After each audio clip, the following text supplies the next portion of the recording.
Hey everybody, this is Chris Tyler of Options Cat Stock Trading. In episode 5 today, let's review the latest overall bullish price action in the markets on Wall Street, as well as take a look at embattled Magnificent 7 stock Tesla and its own chances for enriching investors. But first, and before we dive into today's video,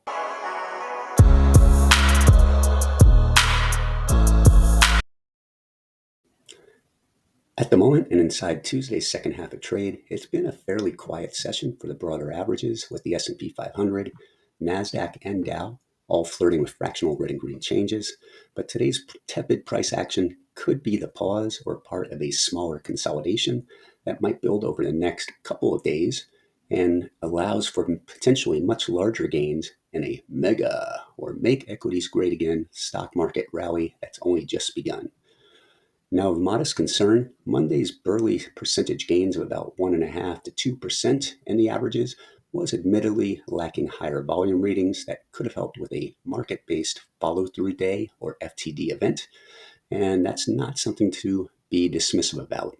According to Investors Business Daily and their research of this critical signal, every single bull market has had a follow-through day present during the first few to several sessions out of the correction.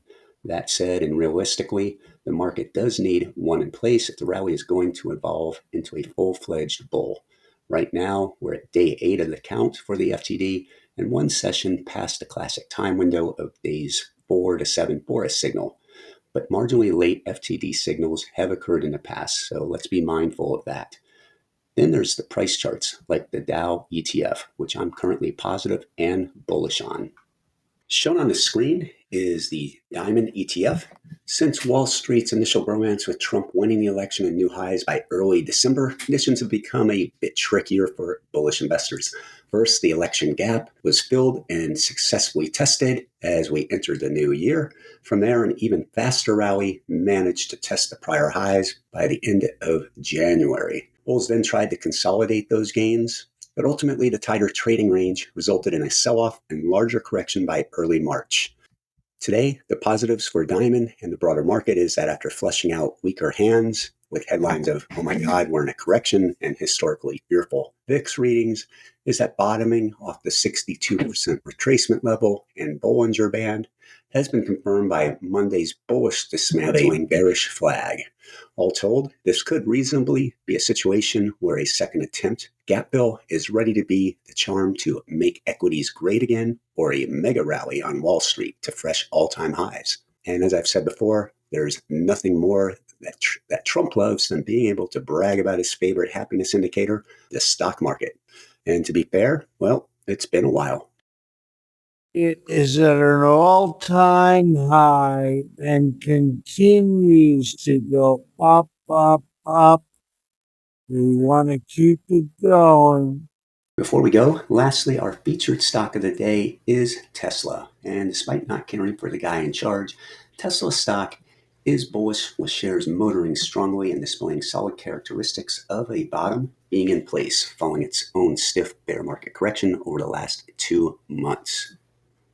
Shares have confirmed an oversold weekly chart nestled hammer candlestick pattern after testing its own election gap fill, a slightly lower price void from late October, as well as the 78% retracement level from its 52-week low set last April to December's high. As a higher beta name and notorious for price volatility in both directions, and whose fundamentals are maybe questionable at this point, I'd offer up an April or May out of the money vertical for a test drive of sorts rather than long-term ownership. I would look for maxing out value of this type spread with the sold strike south at 350 and the 50% retracement level.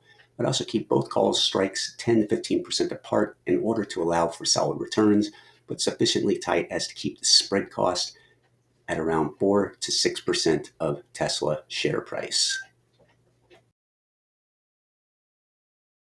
Oh, you're